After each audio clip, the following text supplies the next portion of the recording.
Thank you for joining us here at One Kingdom Worldwide as we share the greatest love story ever told in support of the God-led life. Welcome to Section 1, Essential Scriptural Context that has been lost down through the ages.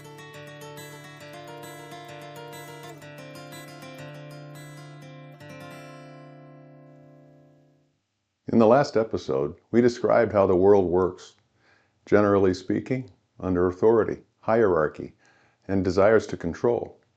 But that what we've learned is that even the consultants for Fortune 500 companies have learned that God's way works better. The collective wisdom of all together is way better than a boss or a few bosses in a large corporation. More and more, there's more than one CEO. There's two COOs, two CIOs. Co-leadership is a beginning to assist us in balancing out ourselves when we have a very responsible leadership position. But authority is out. It's all about sharing the collective wisdom from our experience and the things that God helps us to see and discern. The Life book does a good job of describing how the deception as old as time itself came about. Yeah, authority. We get to control people. It's been in our culture for so long we don't even think about it, but it is from whence chaos comes. So what we have is God's unity operating system on the one hand, and the enemy's world, authoritative, control, hierarchical operating system on the other. So we have to learn how we're going to be able to communicate with those folks. And at the end of the last message, we talked about what will you do when you run into those folks that are used to working in this way. What will you do? Because you've got to gain trust. You've got to gain trust.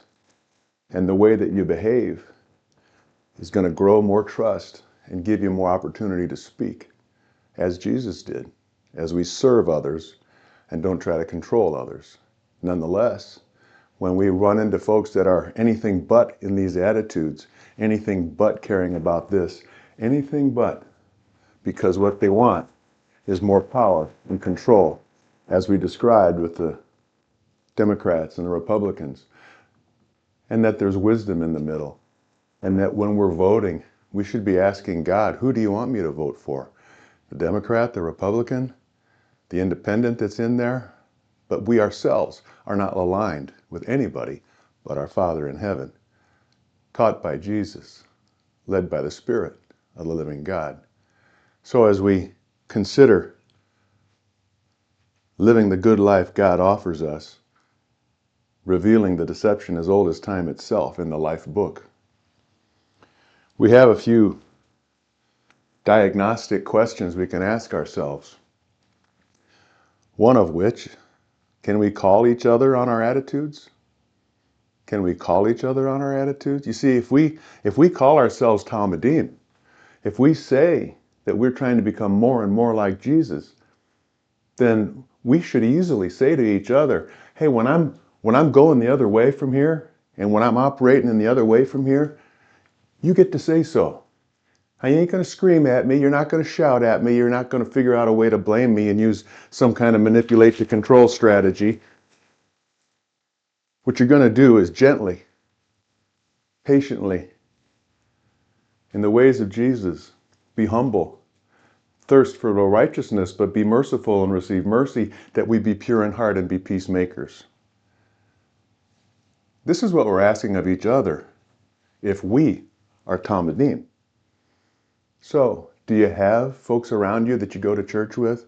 Do you have folks around you that talk about their belief in God and Jesus and how they live their life?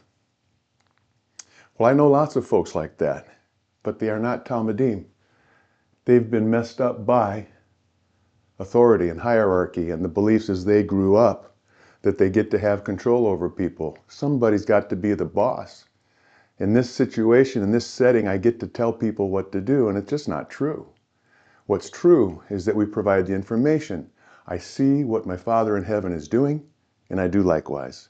I provide the information, but I let them choose.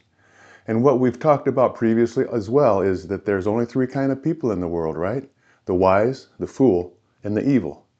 And maybe between the fool and the evil is the corrupt person on their way to evil, or on their way towards foolishness and hopefully towards wisdom. So we're able to be in motion and movement in our spirit and in our ways that we live. So we're all foolish. We're all foolish in certain areas. And so what we're asking of each other as Talmidim is that you, in the right attitude, might identify for me where I'm blowing it, that I might better and better become a Talmidim, knowing God's voice and following Him, creative collaboration and participation in accomplishing the will of the Father.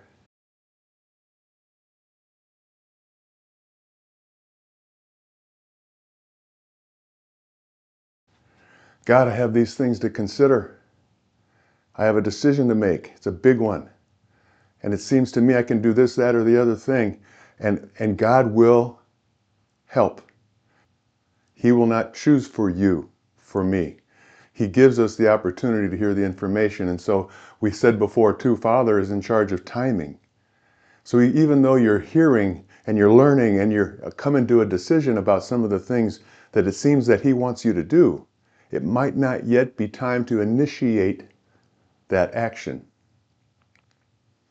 So sometimes I'm foolish still. And there's times when I blow it with people. And when they're blowing it with me, I blow it with them. Because I just had enough. And I ran out of patience. And in the moment, they caught me off guard. And in a manner of speaking, knocked me down.